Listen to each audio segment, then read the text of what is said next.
Burke Bear, and I'm 11 years old. I came here today to talk about what's wrong with our food system. First of all, I would like to say that I'm really amazed at how easily kids are led to believe all the marketing and advertising on TV, at public schools, and pretty much everywhere else you look. It seems to me like corporations are always trying to get kids, like me, to get their parents to buy stuff that really isn't good for us or the planet. Little kids especially are attracted by colorful packaging and plastic toys. I must admit, I used to be one of them.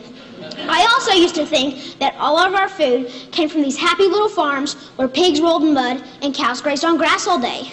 What I discovered was this is not true. I began to look into the stuff on the internet, in books, and in documentary films, in my travels with my family. I discovered the dark side of the industrialized food system. First, there's genetically engineered seeds and organisms. That is when a seed is manipulated in a laboratory to do something not intended by nature, like taking the DNA of a fish and putting it into the DNA of a tomato. Yuck. Don't get me wrong. I like fish and tomatoes, but this is just creepy. The seeds are then planted, then grown. The food they produce have been proven to cause cancer and other problems in lab animals. And people have been eating food produced this way since the 1990s, and most folks don't even know they exist. Did you know rats that genetically engineered corn had developed signs of liver and kidney toxicity? These include kidney inflammation and lesions and increased kidney weight. Yet almost all the corn we eat has been altered genetically in some way. And let me tell you, corn isn't everything. And don't even get me started on the confined animal feeding operations called CAFOs.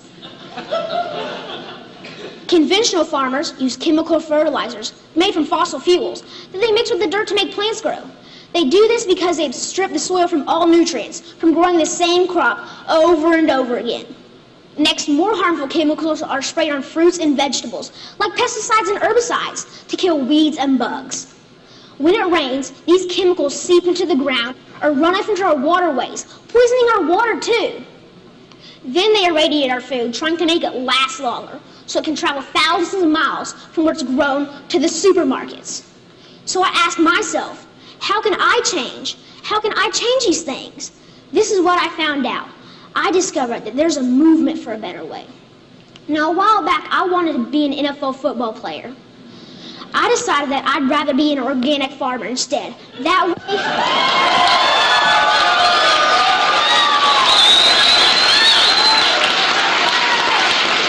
Thank you. And that way, I can have a greater impact on the world. This man, Joel Salatin, they call him a lunatic farmer because he grows against the system.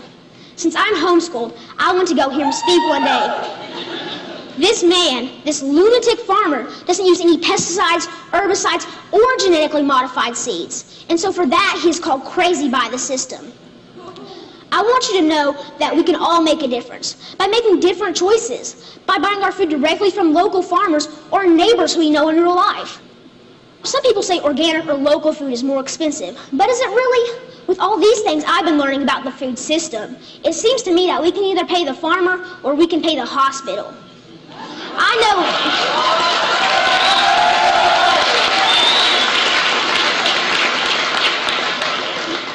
know definitely which one I would choose. I want you to know that there are farmers out there, like Bill Keener and Sequatchie Coast Farms in Tennessee, whose cows do eat grass and whose pigs do roll in the mud just like I thought. Sometimes I go to Bill's farm and volunteer so I can see up close and personal where the meat I eat comes from. I want you to know that I believe kids will eat fresh vegetables and good food if they know more about it and where it really comes from. I want you to know that there are farmers markets in every community popping up. I want you to know that me and my brother and sister actually like eating baked kale chips. I try to share this everywhere I go. Not too long ago, my uncle said that he offered my 6-year-old cousin cereal. He asked if he wanted organic toasted O's or the sugar-coated flakes. You know, the one with the big striped cartoon character on the front. My little cousin told his dad that he would rather have the organic toasted O cereal because Burke said he shouldn't eat sparkly cereal. And that, my friends, is how we can make a difference, one kid at a time. So next time you're at the grocery store, think local. Choose organic, know your farm, and know your food. Thank you.